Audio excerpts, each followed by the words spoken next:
This is Aprilia's RSV4 Factory. This is their range-topping sports bike. This is one of the best sports bikes that I've ever ridden. It's been a staple since 2009. It's just evolved, and today I've got it at Cadwell to see A, how good the latest model is, and B, to see if 1000cc really is too much on a UK track.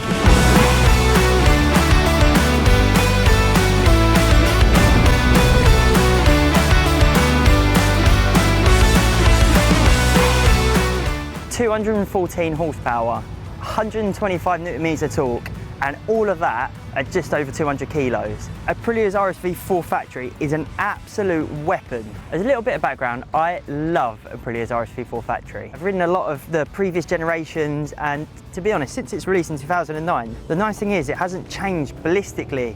It's just been evolution after evolution. The same with 2021, it comes with an underbrace swing arm like you get on a GP bike. It's got upgraded aero, it's got a slightly bigger engine just to sort of deal with Euro 5. It's just familiar. But from the first gen to this, everything's been improved. The electronics are now incredible. The brakes, them Brembos are insane. The suspension is just, everything's just evolved. And now we have this at what is probably one of the most technical, one of the most tightest, and one of the hardest tracks, I'd even say, on this planet.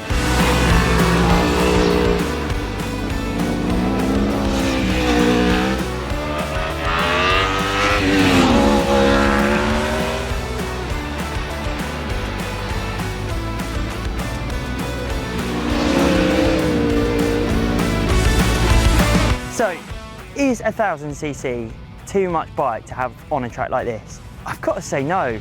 And that is mainly because, I know you don't want to hear it, but that is mainly down to the electronics and the riding aids.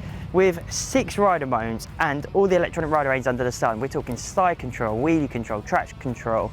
You've got a launch control if you want to fire out a pit lane really fast. When you've got all them dialed up, and you've got the power a little bit down, and you've got that electronically damped Öhlins damped a little bit softer, I tell you what, this thing is incredible. So I went out in the first session earlier, it was a little bit damp, it rained overnight, I was on brand new cold tyres, and I literally just wobbled around. I could have been on a mini twin, I could have been on an RS660 if I'm honest. It had that sort of similar feel to it. It's super smooth, super delicate, and it wasn't aggressive, it wasn't mean, it wasn't horrible. Now saying that, if you're spending over 20 grand on a sports bike, you want something that's well, it's gonna blow your face off every now and again. And as the sessions moved on, I started messing around with electronics a bit. I've just been out on it with traction control off, wheelie control off.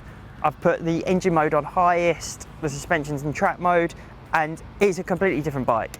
It is an absolute monster. So 15 minutes round here, it feels like you've been sparring for half hour. Like the back straight, for example, when you've got over 214 horsepower, it's not a straight anymore, it's a full-on corner. You've really got to commit to it, you've got to be covering the back brake, you've got to be sanding on the pegs, and it is ruthless. Like the braking power from them Brembo monoblock calipers is insane. And when you've got the ABS switch down to low, thanks to that Bosch IMU goodness, it just looks after everything. It's so good, it's so unintrusive. But then again, that's not for everyone, and to be honest, spent all day doing that, you'd be absolutely mullered. But then on the in-between, the beauty of these bikes is, with 6 rider modes, you can just literally nail it to exactly how you want. So you could have maybe a little bit more power, you could have a little bit less traction control, but a little bit more wheelie, if you want to be powering out corners, but you don't want the front to lift. You really can customize this to exactly what you want. When you sort of get around that, when you get it moving, when you get it going, and when you get it really gelled to you, it actually turns out that it can honestly be any bike you want. When I had the traction control on one of the highest settings earlier, genuinely, I think it would have been physically impossible to high side. It wouldn't give you full throttle until you was literally up in a straight line, and even then it felt like it was restricting you as soon as you felt a bump. It will look after you, and if you want it to be, it'll be the easiest bike to ride in the world. It'll give you some of them rider inputs that you should be giving it yourself, that throttle control, that brake control if you're braking too hard, you want a bit of ABS on, the wheelie control. You don't have to think about any of that. You can literally just focus on your riding.